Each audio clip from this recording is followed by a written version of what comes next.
नमस्कार, सुप्रभात, बहुत स्वागत है आपका नमस्ते बिहार में। आपके साथ मैं हूं सोनाली सिंह और इस वक्त की बड़ी खबर आपको बताते चले। लालू प्रसाद यादव भारत आ रहे हैं। आज सिंगापुर से वो रवाना होंगे भारत के लिए। 2.5 महीने बाद लालू प्रसाद यादव भारत लौटने वाले हैं। इलाज के लिए सिंगापुर गए थे, जहां पर उनका किडनी का ट्रांसप्लांट हुआ।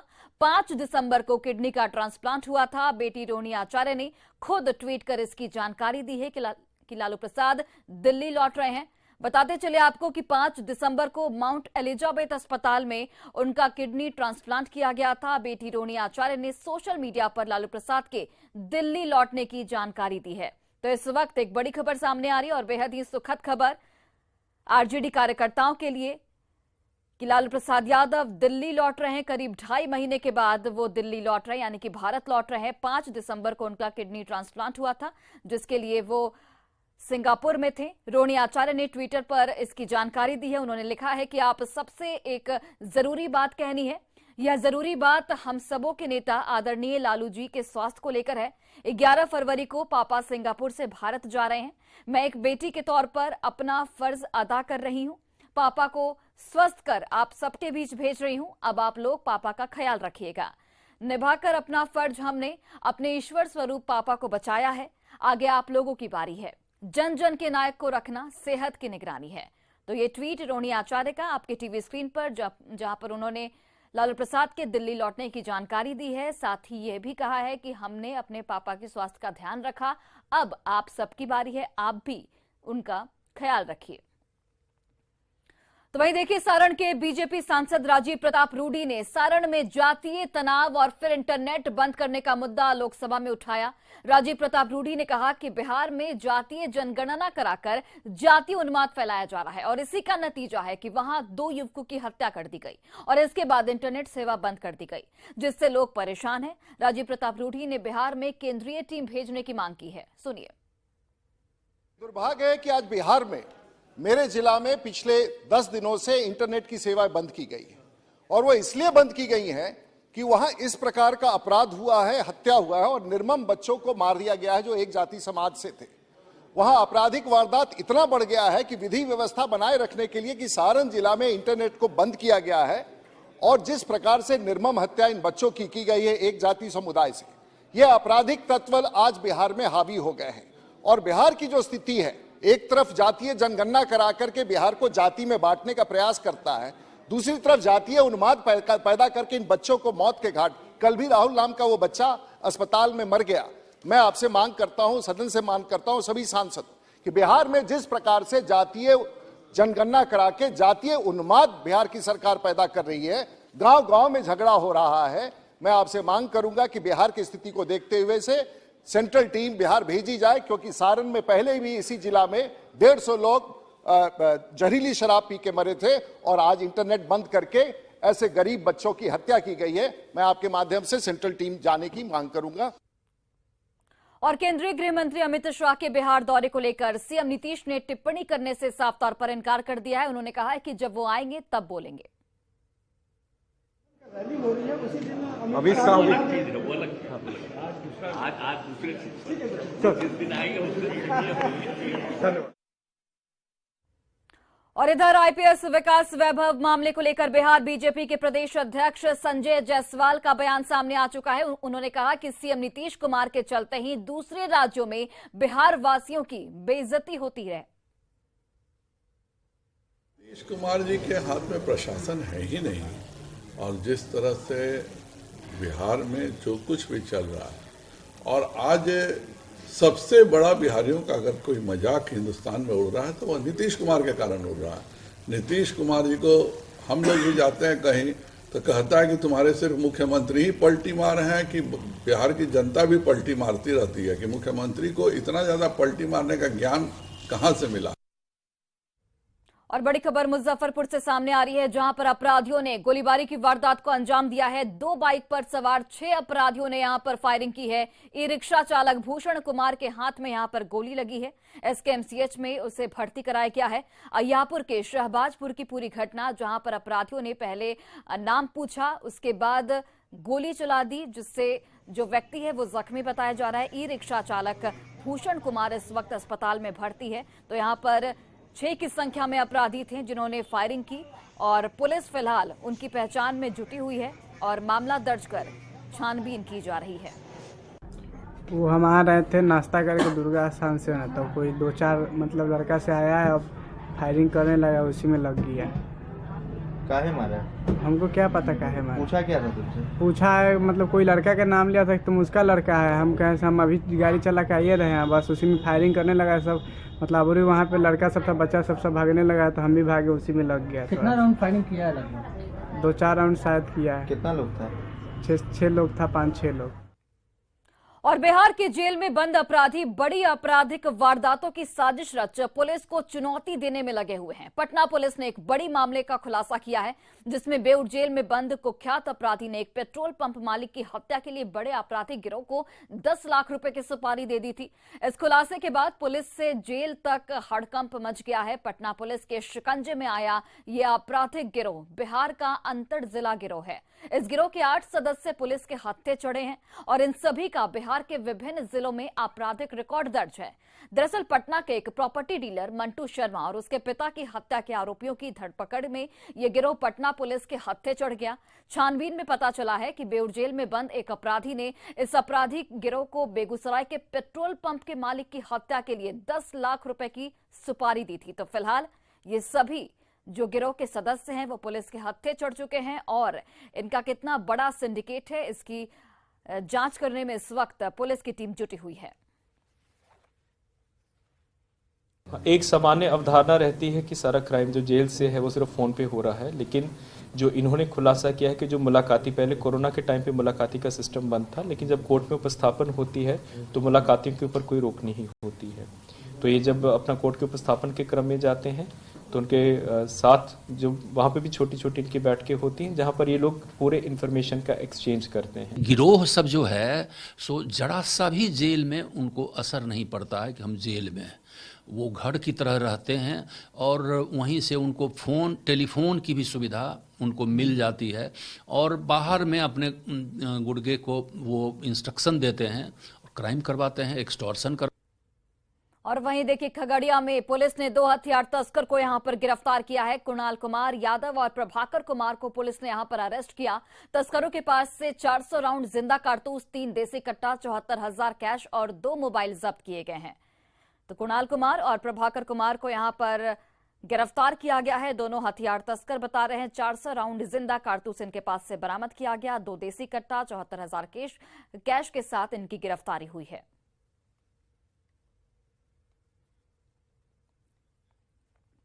मुजफ्फरपुर में बेखौफ अपराधियों ने कांग्रेस नेता अरविंद कुमार सिंह से 5 लाख की रंगदारी की मांग की है। वहीं नहीं देने पर जान से मारने की धमकी भी दी गई है। इस मामले में कांग्रेसी नेता ने नगर थाना में प्राथमिकी दर्ज करा दिया है। कांग्रेस के पूर्व प्रदेश सचिव अरविंद कुमार सिंह ने बताया कि बेखौफ अपराधियों ने फेसबुक मैसेंजर के माध्यम से रंगदारी की मांग की है। पूरे मामले में डीएसपी टाउन राघव दयाल ने बताया कि मामले में प्राथमिकी दर्ज कर लिया गया है। आगे की कार्रवाई लगातार जारी है। 8 तारीख को मैंने थाना प्रभारी से मिलके FIR दर्ज कराया और इंस्पेक्टर के बाद डीएसपी साहब से मिल के राघव दयाल साहब से उसे अनुरोध किया कि उचित कार्रवाई करिए। एक अरविंद सिंह बालूघाट के रहने वाले हैं। नगर थाना में एक प्राथमिकी 8 तारीख को दर्ज करवाए हैं। उनका आरोप है, आवेदन में आरोप लगाया गया है कि उनका फेसबुक और मैसेंजर पर, उनका एवं उनके पुत्र का फेसबुक और मैसेंजर पर धमकी भरा मैसेज आ रहा है और उसमें बताया गया, लास्ट में बताया गया कि अगर तुम 4-5 लाख रुपए का व्यवस्था कर लो, अगर नहीं पहुंचाओगे तो तुम हमें पहचान लोगे। और गया कोडरमा रेलखंड के बीच टनकुप्पा स्टेशन पर मालगाड़ी का डिब्बा महिला शिक्षक के ऊपर से पार कर गया। गनीमत रही कि महिला पटरी के बीचों बीच यहां पर लेटकर अपनी जान बचा ली उसने। मालगाड़ी के गुजरने के बाद स्थानीय लोगों ने महिला को उठाया और स्थानीय PHC में भर्ती कराया गया। महिला को मामूली चोटें आई हैं, लेकिन वो डर गई। टनकुप्पा के बादल बिघा प्राथमिक विद्यालय में कार्यरत महिला शिक्षिका विनीता कुमारी स्कूल से छुट्टी होने के बाद ट्रेन पकड़ने के लिए स्टेशन जाने के लिए टनकुप्पा स्टेशन पहुंची थी, लेकिन टनकुप्पा स्टेशन पर पैसेंजर ट्रेन से पहले एक मालगाड़ी खड़ी थी, जहां महिला शिक्षिका पैसेंजर ट्रेन को पकड़ने के लिए मालगाड़ी के नीचे से गुजरने की कोशिश की। महिला जैसे ही मालगाड़ी के नीचे आई वैसे ही मालगाड़ी खुल गई। मालगाड़ी के खुलने के बाद महिला पटरी के बीचों बीच फंस गई और जान बचाने के लिए पटरी के बीचों बीच लेट गई, लेकिन यहां पर गनीमत रही कि महिला की जान बच गई।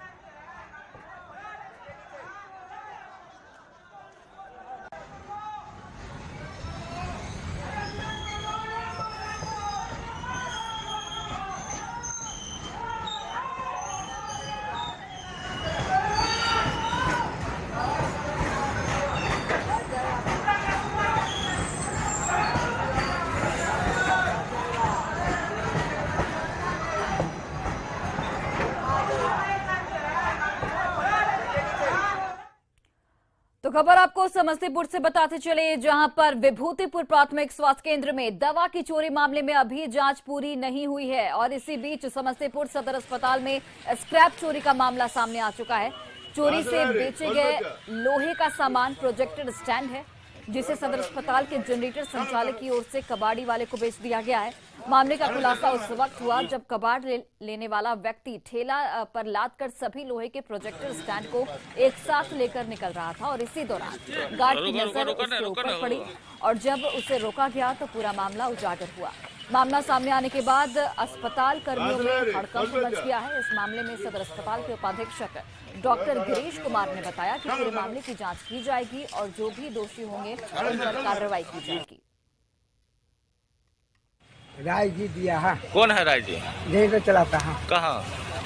अंदर में है। कहाँ करते हैं? कहाँ अंदर में?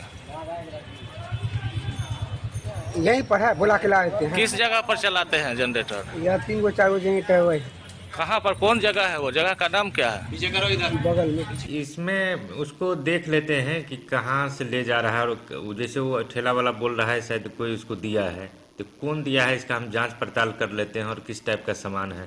दूसरी बात कि इसमें गार्ड को पहले से इसके निर्देश दिया गया था और गार्ड ने अच्छा काम किया कि वही पकड़ लिया, इसीलिए हम गार्ड को शाबाशी देते हैं और इसका जो भी दोषी होगा उसको विधि सम्मत कार्रवाई होगी इस पर। और बेगूसराय में एक बार फिर दबंगों का दबंगई देखने को मिला। मामूली विवाद में एक किसान को यहां पर चाकू मारकर जख्मी कर दिया गया है। किसान को इलाज के लिए बेगूसराय के सदर अस्पताल में भर्ती कराया गया। घटना रजौड़ा गांव की है। किसान की पहचान रजौड़ा गांव के रहने वाले रामप्रकाश राय के रूप में हुई है। परिजनों ने बताया कि रामप्रकाश राय अपने खेत में मवेशी चराने ले गया था और उसी दौरान गांव के ही रहने वाले पड़ोसी दबंग जबरन गाली गलौज करने लगे और गाली गलौज का जब रामप्रकाश राय ने विरोध किया तो इसी से नाराज होकर दबंगों ने चाकू से उन पर हमला बोल दिया, जिससे वो गंभीर रूप से जख्मी हो गए। फिलहाल पुलिस इस पूरे मामले की छानबीन में जुटी हुई है। कोई मतलब नहीं, उसे अपने आप। कहाँ गए थे? घास लोने गए। कहाँ पे? अपना खेत में। कहाँ है खेत? घर के बगल में। घर के बगल में। कहाँ? घर कहाँ हुआ? रजौरा। अच्छा, रजौरा हुआ। थाना को नंबर 12 थाना मुफस्सिल। क्या नाम है इनका? रामप्रकाश। और वहीं पूर्वी चंपारण जिला पुलिस ने 2 लूट कांडों का कुछ ही घंटों में पर्दाफाश कर दिया है। हरसिद्धि थाना क्षेत्र में ओल्हा टोला स्थित किसान सेवा केंद्र पेट्रोल पंप पर नोजल मैन से मारपीट कर रुपए लूटने वाले लुटेरा गिरोह के 3 सदस्यों को यहां पर पुलिस ने गिरफ्तार किया।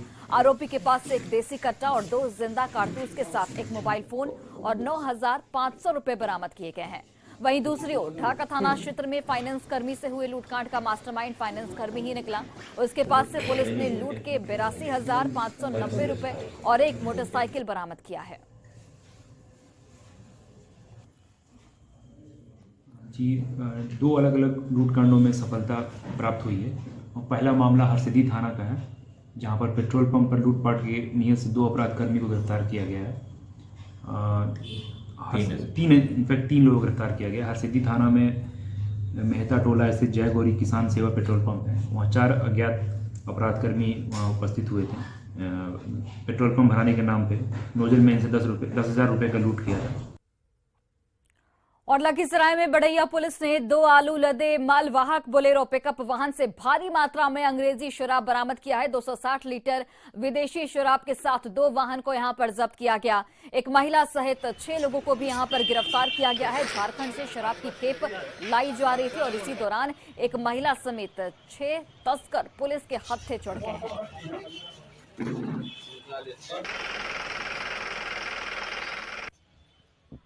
बढ़ैया पुलिस के द्वारा लगभग 1260 लीटर विदेशी शराब 2 पिकअप वाहन से बरामद किया गया है। उक्त विदेशी शराब पिकअप वाहन पर आलू के बीच में छुपाया हुआ पाया गया है। और बिहार के खिलाड़ियों की अब किस्मत खुलने वाली है और इनाम में सरकार ऑफिसर की नौकरी देने वाली है। सीएम नीतीश कुमार के ऐलान के बाद वैसे खिलाड़ी जो 2 वक्त की रोटी के लिए भी संघर्ष कर रहे हैं और पंक्चर बनाकर परिवार चला रहे हैं, उनकी खुशी खास तौर से देखते ही बन रही है। हम बात कर रहे हैं अंतर्राष्ट्रीय खो-खो खिलाड़ी मंसूर आलम की, जो पिछले 12 साल से एक अदद 4th ग्रेड नौकरी के लिए भी सरकारी दफ्तर का चक्कर लगा रहा है। मुख्यमंत्री के ऐलान के बाद पंक्चर दुकान चलाने वाले मंसूर की उम्मीदें अब परवान पर हैं। ना उम्मीद तो नहीं, नाकाम ही तो है, लंबी है गम की शाम मगर शाम ही तो है। जो थककर हार गए थे, जो ये सोचते थे कि उनकी मेहनत शायद बेकार हो जाएगी, लेकिन उनकी उम्मीदें एक बार फिर से परवान पर है, क्योंकि सीएम नीतीश कुमार ने घोषणा कर दिया है कि मेडल लाओ और अधिकारी बनो। ऐसे में अंतर्राष्ट्रीय खो-खो खिलाड़ी मंसूर आलम की उम्मीदें भी परवान पर है, जो देख सकते हैं कि पंक्चर बनाकर अपना जीवन यापन कर रहा है और एक तरह से कहिए कि लगातार सरकारी नौकरी के लिए दर-दर की ठोकरें भी खा रहा है। तो निश्चित रूप से मंसूर आलम में भी जो है उत्साह जो है साफ तौर से आप देख सकते हैं, क्योंकि सीएम नीतीश कुमार ने अब साफ कह दिया है कि आपका मेडल अब बेकार नहीं जाएगा। तो मंसूर देख सकते हैं गले में अभी मेडल टांगे हुए हैं और कितनी खुशी हो रही है सीएम की घोषणा के बाद। मंसूर बहुत खुश हैं हम लोग, सारे खिलाड़ी के मतलब फेस पे खुशी आ गई है कि अब तो माननीय मुख्यमंत्री का कहें कि पल, क्योंकि 2011 में ड्रीम सपना था। कल माननीय मुख्यमंत्री जी एथलेटिक्स का कंकड़बाग खेल परिषद में नेशनल टूर्नामेंट हो रहा था, उसमें घोषणा की। हम लोग काफ़ी खुशी हैं, सारे खिलाड़ी के चेहरे पर खुशी। कहाँ आप मेडल जीते हैं? मैंने तो बहुत सारा नेशनल खेला है, 18 में इंटरनेशनल भी, जिसमें भारत का प्रतिनिधित्व किया। जी जी जी। किन किन देश में आप भाग लेने? नहीं, हम लोग तो बहुत सारे स्टेट में भी खेले हैं, नेशनल खेले, 18-19 नेशनल खेले हैं। 18 में भारत में national Bharat Nepal international game हुआ था, उसमें भारत का प्रतिनिधित्व किए थे, जिसमें भारत को गोल्ड मेडल दिलाए थे हम लोग। नौकरी के लिए क्या आपने आवेदन दिया था? नहीं, नौकरी के लिए तो 2010 में आवेदन दिया, 2011 में दिया, 2014 में दिया, 2019 में भी दिया, मगर हम लोग को अभी तक रोजगार नहीं। मगर अभी भी उम्मीद हम लोग लगाए हुए हैं माननीय मुख्यमंत्री श्री नीतीश कुमार, डिप्टी सीएम तेजस्वी यादव, माननीय खेल मंत्री जितेंद्र कुमार राय जी। विभाग क्या लग रहा है कि अब पंक्चर बनाने से जो है छुटकारा मिल जाएगा? जी जी, अब तो उम्मीद लग रहा है कि माननीय मुख्यमंत्री जी का ये ड्रीम सपना है। कल घोषणा भी किए हैं कि खिलाड़ी को अधिकारी नहीं बनाए, मगर हम लोग को जो जिस लेवल का खिलाड़ी है, चपरासी खिलाड़ी, सीएम साफ कह दिए हैं कि कोई लिखित परीक्षा नहीं होगी, कोई साक्षात्कार नहीं होगा, सीधे जो है आप अधिकारी बनेंगे, वो भी ग्रेड 1 ऑफिसर। जी जी जी, इसलिए आज तो खिलाड़ी के सभी खिलाड़ी को बहुत खुशी का माहौल है। खिलाड़ियों में तो उत्साह है ही है। हम जो अभिभावक हैं वो भी अभिभूत हैं कि आज बच्चों का भविष्य संवर जाएगा और बिहार को एक नई ऊर्जा मिलेगी। मंसूर जैसे खिलाड़ियों के बीच जो लगातार दिन रात खेल के लिए मेहनत करते आ रहे हैं, मेडल जीतते आ रहे हैं, लेकिन उन्हें मौका नहीं मिल रहा था, अब उन्हें अधिकारी बनने का मौका मिल जाएगा। कैमरामैन दीपक के साथ रजनीश कुमार, न्यूज़ 18 पटना। और वहीं पटना सिटी के अगमकुआं स्थित नालंदा मेडिकल कॉलेज अस्पताल के सेंटर ऑफ एक्सीलेंस परिसर में 100 बेड का फैब्रिकेटेड अस्पताल अगले महीने बनकर तैयार हो जाएगा। अस्पताल के बगल में 100 बेड का एक और फैब्रिकेटेड अस्पताल का निर्माण किया जा रहा है, जिसके निर्माण में मजदूर दिन रात लगे हुए हैं। अस्पताल में मरीजों की संख्या में बेतहाशा वृद्धि होने और मानसून के दिनों में मेडिसिन विभाग में होने वाले जलजमाव को लेकर फैब्रिकेटेड अस्पताल का निर्माण किया जा रहा है। अस्पताल अधीक्षक ने बताया कि 100 बेड के फैब्रिकेटेड अस्पताल में 50 बेड कैंसर केयर सेंटर को आवंटित किए जाएंगे, वहीं 50 बेड मेडिसिन विभाग को आवंटित किया जाएगा। उन्होंने बताया कि 100 बेड के एक अन्य फैब्रिकेटेड अस्पताल में सुपर स्पेशलिटी विभाग के मरीजों को भर्ती किया जाएगा। ये जो 100 बेड्स आगे में बन रहे हैं सेंटर MCH बिल्डिंग के बगल में, वो तो BMSICL कहे थे कि 15 फरवरी तक दे देंगे, पर हमको लगता है मार्च तक मिल जाएगा हम लोगों को, जिसमें से हम 50 beds cancer care centre Homi Bhabha institute cancer centre को देंगे। उसमें वो लोग अपना कैंसर केयर चलाएंगे। और फिलहाल इस आपको बताते चले कि लोकसभा में इस वक्त एक मुद्दा उठ रहा है और सारण की मुबारकपुर हिंसा मामले में ये मुद्दा उठा, लेकिन इस वक्त जो बड़ी खबर आपको बता रहे हैं वो ये है कि इंडियन टैलेंट शो में गया के प्रिंस उर्फ अकारी रैपर का चयन हुआ है। गुदवारी मोहल्ले में विश्वजीत कुमार भारती के पुत्र प्रिंस कुमार नवीन उर्फ अकारी रैपर का घर है। इसका ये फर्स्ट सिलेक्शन है और आने वाले दिनों में इंडियन टैलेंट शो में उनका जलवा दिखेगा। तंगहाली में जीवन जीने वाले कलाकार के चयन पर उसका पूरा परिवार खुशियां मना रहा है।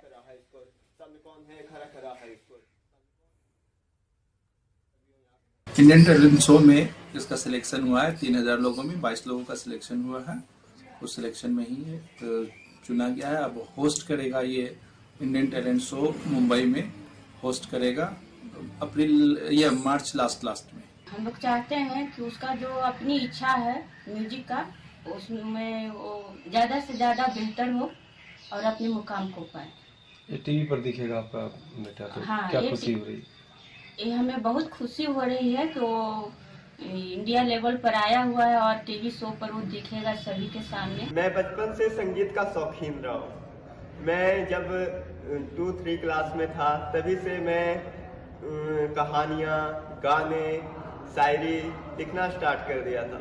लेकिन मेरी पहली जिज्ञासा 10th में उठी जब मैंने एक रैप सॉन्ग लिखा था ओ मेरी जान लिखने के बाद मेरे दोस्तों ने काफ़ी मोटिवेट किया मेरे को, काफ़ी प्रशंसा हुई मेरी और लोगों को ऐसा लगता था कि मैं कुछ कर सकता हूँ इस लिखाई के ऊपर। और फिलहाल इस बुलेटिन में बस इतना ही। आप देखते रहिए न्यूज़ 18 बिहार झारखंड।